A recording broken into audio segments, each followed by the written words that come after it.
ಕಲೆ ಸಂಸ್ಕೃತಿ ಬೆಳೆಸೋಣ ಮಹಾವೀರ್ ಲಿಂಗೇರಿ.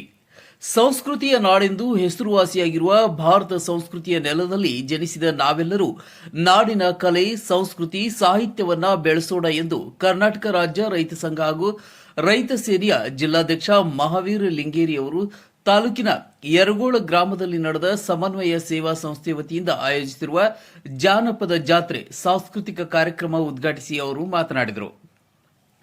ಸಮನ್ವಯ ಸೇವಾ ಸಂಸ್ಥೆ ಹಲವು ವರ್ಷದಿಂದ ಸಮಾಜ ಸೇವೆಯನ್ನ ಮಾಡುತ್ತಾ ಬಂದಿದೆ.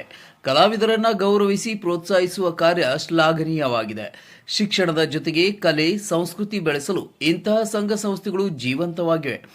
ಇಂತಹ ಸಂಸ್ಥೆಗಳಿಗೆ ಸರ್ಕಾರದಿಂದ ಸಹಾಯಧನದ ಪಡೆದುಕೊಂಡು ದೊಡ್ಡ ಮಟ್ಟದ ಸೇವೆಯನ್ನ ಮಾಡಲಿ ಎಂದು ಸರ್ಕಾರಿ ಪ್ರೌಢಶಾಲೆಯ ಮುಖ್ಯ ಗುರು ಬಾಬು ಚೌಹಾಣ್ ಪ್ರಾಸ್ತಾವಿಕ ನುಡಿಗಳನ್ನಾಡಿದರು. ನಾನು ಶುಭ ಕೋರುತ್ತೇನೆ. ವಿಶೇಷವಾಗಿ ಪ್ರತಿ ವರ್ಷ ಕೂಡ ನಮ್ಮ ದೇವೇಂದ್ರಪ್ಪ ಅವ್ರ ಬಗ್ಗೆ ಒಂದೆರಡು ಮಾತು ಹೇಳಬೇಕು. ನಾವು ಅವರಿಗೆ ಈ ಜನಪದ ಜಾತ್ರೆ ಸಾಂಸ್ಕೃತಿಕ ಒಂದು ಕನ್ನಡ ನಾಡು ನುಡಿ ಬೆಳೆಸ್ಲಿಕ್ಕೇನಪ್ಪ ಅಂದ್ರ ಬಹಳಷ್ಟು ಅವರಿಗೆ ಆಸಕ್ತಿ. ಪ್ರತಿ ವರ್ಷ ಕೂಡ ಅಂತಂದ್ರೆ ಅವರು ಹಲವಾರು ಗ್ರಾಮಗಳಾಗದ ಪ್ರತಿ ವರ್ಷ ಕೂಡ ಕಾರ್ಯಕ್ರಮ ಕೊಡ್ತಿರ್ತಾರೆ. ನಮ್ಗೆ ಯಾವಾಗಲೂ ಅವ್ರು ಕರೆ ಕೊಟ್ಟಾಗ ನಾವು ಎಲ್ಲ ಹುಟ್ಟುತ್ತೀವಿ. ಯಾಕಂದ್ರೆ ಮಕ್ಕಳ ಮೇಲೆ ಅಷ್ಟೊಂದು ಆಸಕ್ತಿ ಅವರು. ವಿಷಯಕ್ಕೂ ಒಂದು ಜೋರಾದ ಚಪ್ಪಲಿ ಮುಖಾಂತರ ಅವರಿಗೆ ಮತ್ತೆ ಮೊಮ್ಮಗದಲ್ಲಿ ನಾನು ಸ್ವಾಗತ ಮಾಡ್ತೀನಿ ನೈತಿಕವಾಗಿ. ಮಕ್ಕಳೇ, ಇವತ್ತ ಯರಗೋಳ ಗ್ರಾಮದಲ್ಲಿ ಅಂತಂದ್ರ ತಾವೆಲ್ಲ ಮುದ್ದಿನ ಮಕ್ಕಳು ಇದ್ರಿ. ಈ ಒಂದು ಶಿಕ್ಷಣ ಕೊರತೆ ಎಷ್ಟಾದಂತವ್ಗೆಲ್ಲ ತಿಳಿದಂತ ವಿಷಯನೇ ಇದೆ. ಇವತ್ತು ಮುಖ್ಯ ಗುರುಗಳಾಗಿರ್ಬೋದು, ಇವತ್ತು ಮೇಡಮ್ದವರಾಗಿರ್ಬೋದು, ನಮ್ಮ ಯಾದಗಿರಿ ಜಿಲ್ಲೆ ಇವತ್ತು ಶಿಕ್ಷಣದಲ್ಲಿ ಎಷ್ಟು ಹಿಂದುಳಿದ ಅಂತೇಳಿ ತಮ್ಮೆಲ್ಲ ಗಮನಕ್ಕಿದೆ. ಇವತ್ತು ನಮಗೆ ಒಂದು ಸಂಕೋಚ, ನಾವು ಇನ್ನೊಂದು 2 ತಾಸು ಅಂತಂದ್ರೆ ಬಿಸಿಲ ಕೊಡ್ತೀವಿ ಸರ್. ನಾವು ಆ ಮಕ್ಕಳು ಎಲ್ಲ ಹಸುವ ಅಂತೇಳಿ ನಮಗೊಂದು ಸ್ವಲ್ಪ ಸಂಕೋಚ ಆಗ್ಯದ. ಆದ್ರೂ ಕೂಡ ತಾವು ದಯವಿಟ್ಟು ಒಂದು 10 ನಿಮಿಷ ಇನ್ನೊಂದು ಶಾಂತಿ ರೀತಿಯಿಂದ ಕೊಡಬೇಕು.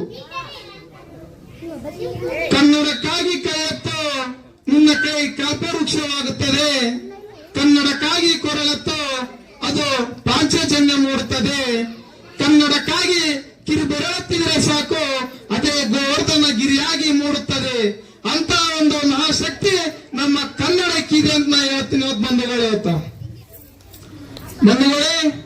ಇವತ್ತ ಕನ್ನಡ ನಾಡು ನುಡಿ ಜಲ ಭಾಷೆ ಬಂದಾಗ ನಮ್ಮ ದೇವೇಂದ್ರಪ್ಪನವರಾಗ್ಲಿ, ನಮ್ಮ ಸಾಬು ಜೋಗಿಯವರಾಗ್ಲಿ, ನಾವೆಲ್ಲರೂ ಏನಪ್ಪ ಅಂತಂದ್ರೆ ಇವತ್ತ ಯಾವುದೇ ಒಂದು ತೊಂದರೆ ಬಂದಾಗ ನಾವು ಮುಂಗಟ್ಟಿಗೆ ಇರ್ತೀವಿ. ನಾವು ನನ್ನ ಮುದ್ದಿನ ಮಕ್ಕಳೇ, ಇವತ್ತ ಯಾದಗಿರಿ ಜಿಲ್ಲೆ ಅಂತಂತವ್ರ ಇವತ್ತ ಇಡೀ ನಮ್ಮ ರಾಜ್ಯದಲ್ಲಿ ಏನಪ್ಪಂತವ್ರ ನಮ್ಮ 31 ಜಿಲ್ಲೆದಾಗ ಶಿಕ್ಷಣದಾಗ ಏನಪ್ಪ ಅಂತಂದ್ರೆ ಬಹಳಷ್ಟು ಕೊಡ್ತೇನೆ. ನಾವು ಅವಾಗಲಿಂದ ಇವತ್ತು ನಮ್ಗೆಲ್ಲ ದೊಡ್ಡ ದೊಡ್ಡ ಮುಖ್ಯ ಗುರುಗಳಾಗ್ಲಿ, ಹಿರಿಯರಾಗ್ಲಿ, ನಮ್ಮ ಮತ್ತೆ ಮೇಡಮ್ದವರಾಗ್ಲಿ ಒಂದು ಒಳ್ಳೆ ವಿದ್ಯಾಭ್ಯಾಸ ಅವ್ರು ಕೊಡ್ತಾರ.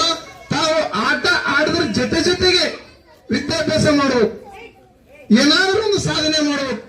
ಇವತ್ತೆಷ್ಟೋ ಬಡ ವಿದ್ಯಾರ್ಥಿನಿಯರು, ಇವತ್ತೆಷ್ಟೋ ರೈತರ ಮಕ್ಕಳು ಇವತ್ತು IAS ಅಧಿಕಾರಿ ಆಗಿದ್ದಾರೆ, ಇವತ್ತು PS ಆಗಿದ್ದಾರೆ, ಇವತ್ತು ಬೇರೆ ಬೇರೆ ಜಿಲ್ಲೆದಾಗ DC. ಈ ಸಂದರ್ಭದಲ್ಲಿ ರೈತ ಸೇನೆಯ ತಾಲೂಕಾ ಉಪಾಧ್ಯಕ್ಷ ತಾಯಪ್ಪ ನಾಯಕ್, ಸಂಸ್ಥೆಯ ಅಧ್ಯಕ್ಷ ದೇವೇಂದ್ರ ದೋತ್ರ, ಭೀಮಾ ಜ್ಯೋತಿ ಶಿಕ್ಷಣ ಹಾಗೂ ಗ್ರಾಮೀಣಾಭಿವೃದ್ಧಿ ಸಂಸ್ಥೆಯ ಅಧ್ಯಕ್ಷ ಭೀಮಶಂಕರ್ ಎಂ ಯರಗೋಳ್, ಮುಖ್ಯ ಗುರು ಲಕ್ಷ್ಮೀಕಾಂತ್ ಚನ್ನಬಸಪ್ಪ, ನಿವೃತ್ತ ಮುಖ್ಯ ಗುರು ಚಂದ್ರಪ್ಪ ಗುಂಜಾನೂರ್, ಮುಖ್ಯ ಗುರು ಶ್ರೀಮತಿ ಕಲ್ಪನಾ, SD ಶಿಕ್ಷಣ ಸಂಸ್ಥೆಯ ಅಧ್ಯಕ್ಷ ದುರ್ಗಪ್ಪ ಪೂಜಾರಿ, ಸಾಬಣ್ಣ ಜೋಗಿ, ಗ್ರಾಮ ಪಂಚಾಯಿತಿಯ ಕಾರ್ಯದರ್ಶಿ ರವಿ ಮುಂತಾದವರಿದ್ದರು.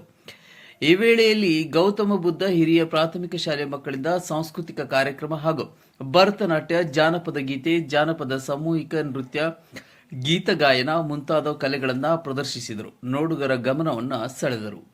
DK Devendra, C9 Kannada, Yadgir. ಮೇರೆಗೆ ಬೀದರ್ನಲ್ಲಿ ಒಂದೇ ವರ್ಷದಲ್ಲಿ 2ನೇ ಬಾರಿ ಫರ್ನಿಚರ್ ಹಾಗೂ ಎಲೆಕ್ಟ್ರಾನಿಕ್ಸ್ ಉತ್ಸವ ಆಯೋಜನೆ ಮಾಡಲಾಗಿದೆ. ಬೀದರ್ನ ಬಹುದೊಡ್ಡ ಫರ್ನಿಚರ್ ಮತ್ತು ಎಲೆಕ್ಟ್ರಾನಿಕ್ಸ್ ಉತ್ಸವ ಇದಾಗಿದ್ದು ಜುಲೈ 26ರಿಂದ ಆಗಸ್ಟ್ 22ರವರೆಗೆ ಬೀದರ್ನ ಜೀರಾ ಫಂಕ್ಷನ್ ಹಾಲ್ನಲ್ಲಿ ನಡೀತಾ ಇದೆ. Up to